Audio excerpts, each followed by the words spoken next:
look at the issues you've raised in your statement, one after the other. Decent dressing. What would we describe as decent dressing?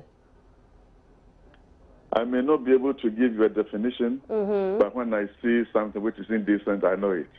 You know, and I think everybody knows what, you know, if a woman wears a top and the breasts are all showing, of course, that is not decent. Or if they're wearing skirts and they're too short, you know, I mean, we all know what indecent dressing is, and we should ensure that, you know, people don't dress that way. But does it also exist among the fashion culture of men? The fashion culture of men? Of men. As in the male species. Yeah, they're also, you know, the men also have to dress decently, of course. We have some of our young boys wearing this sort of freestyle kind of thing, and letting their trousers drop off. Again, that is not also good. The men also don't have to expose themselves. So we are not talking about only the women, but also men. But generally, I think it's the women who are guilty of that. I'm sure some women will find that debatable. Reverend, let's look at the bigger picture. When we continue to see our young ones dressing decently like you have described, how does that affect our growth? Well, if people don't dress decently, that can affect people. You know, like I said earlier, if a woman, for example, dresses and you know, the breasts are showing or wearing skirts and they're too short, you know, that would be inviting trouble. Men don't have to, you know, fall for it, but that can happen. Apart from the fact that it's not good for the woman as well. So we need to be able to dress decently so that we don't cause trouble. Reverend, this trouble you speak about, can we define the trouble so we can look at the issue properly? Say it again. The trouble you speak about, emanating from the way some women dress, can we elaborate on it so we can look at the issue? It can be provocative, you know. So, and there's no need for that, you know.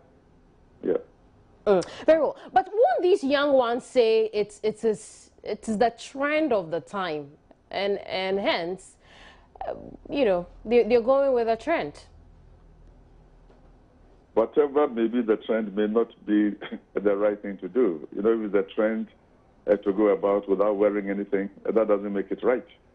So the fact that it's a trend doesn't mean it is right. We have to exercise some judgment. Is it decent? You know, that should come in. Or maybe it could be event specific. You know, there are some people who go for certain events and would want to dress appropriately for such. Like could it also count? Like what? Like what? For instance, I'd probably give an example. If someone was going for an evening event and decided to go on wearing something showing a bit of skin, would that be such a bad idea compared to, you know, just walking the streets with that? I think wherever we are, whether it's at a party or in church or in the street, we should appear decent. The fact that you're going to an evening event doesn't mean that you should expose your breast or that you should expose your, you know, whatever. So I think we should exercise some discretion in how we dress. Great. Now let's look at the social vices mentioned. Abusing illicit drugs. Have we managed to even, I mean, as a country, assessing what we have done so far, do we still know the source of the small quantity of drugs we find on our markets? Does that not make it nearly impossible to stop the abuse of illicit drugs? Well, I like to believe that most of it comes from outside, like cocaine. And so that means that those put in charge, that our borders, should do their work well. So ensure that these things are not brought in. So people at, you know, the borders, airports, and so on, they should ensure that these things are not smuggled into the country, because then we know what that brings with it. Very well. And then you mentioned premarital sex also as a social vice. Yeah. I'm sure that is very debatable, but let's look at the substance of it. Why is it important we check our children or young people in this area? Well, I'm speaking from the Christian perspective, and the Christian perspective is that, one should not engage in sex before marriage. And leaving that aside, doing that has its own problems. If a young boy, going to school engages in that, there's a pregnancy and this and that, there's a whole lot of problems that will arise. And so we are saying that let them wait at the appropriate time, and when they get married, they can do all these things. But how do we do it? I'm sure this is one of the issues we all know about, but it looks like dealing with it has not come together yet. How do we deal with it?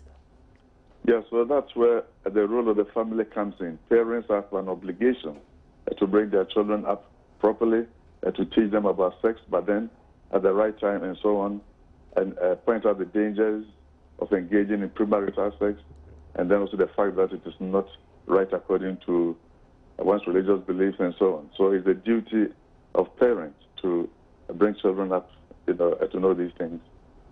What would be the role of the church? Well, the church, of course,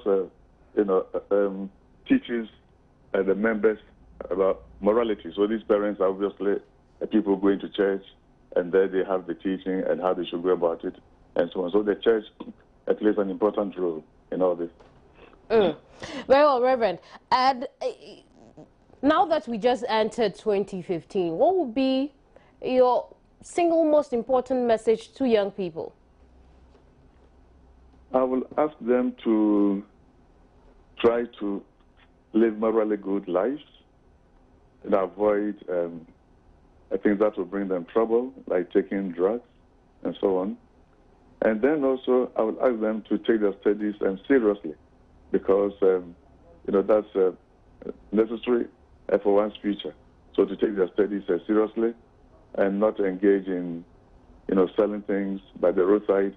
There are some of the youth who may not go to school, they want quick money, and so they start trading and so on. I would urge parents to ensure that their children go to school and not be selling dog chains and dogs by the roadside.